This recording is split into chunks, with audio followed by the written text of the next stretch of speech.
Hey beautiful mum, I want to talk about bedtime today because bedtime was honestly one of the hardest parts of the day when Pete was little.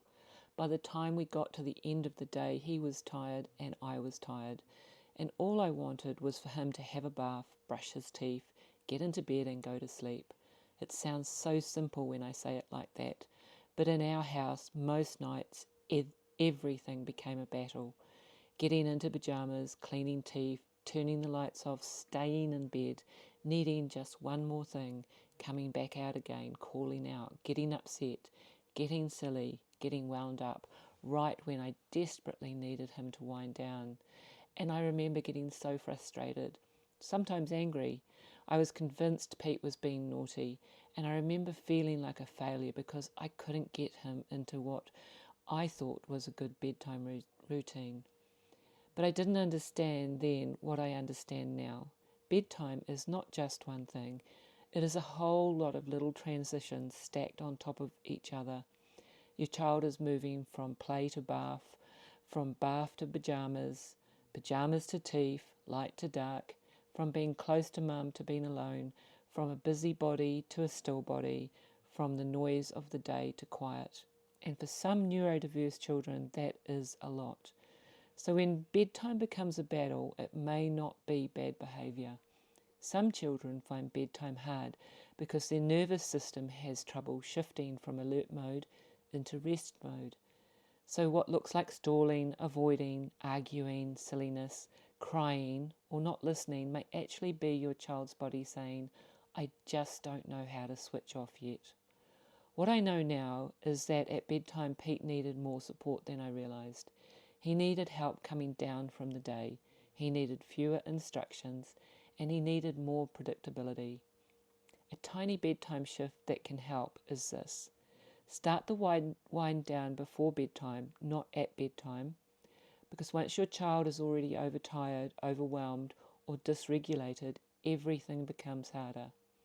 So instead of thinking, how do I get my child into bed faster, you might gently ask yourself, how can I help their nervous system begin to slow down earlier?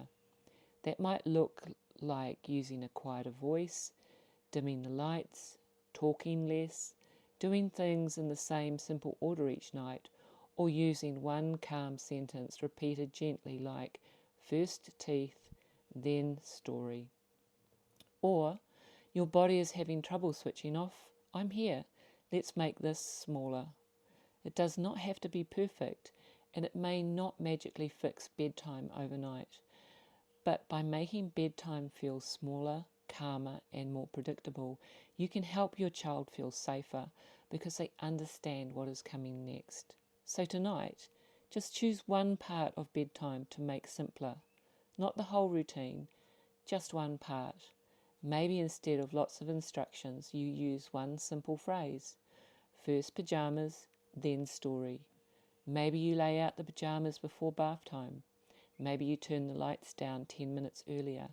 Maybe you sit beside your child for one quiet minute and help them take a slow breath.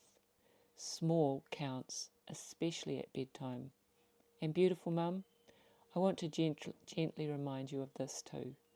Bedtime can bring out the most exhausted versions of us, and you need support too, because by bedtime you have usually used up every bit of patience you have.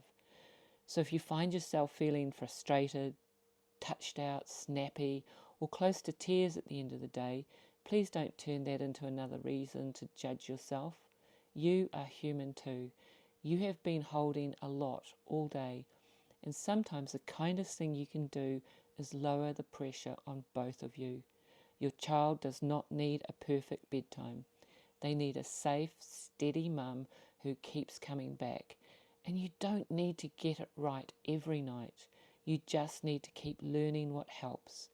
You're not failing, and your child isn't broken, and you are not alone in finding bedtime hard.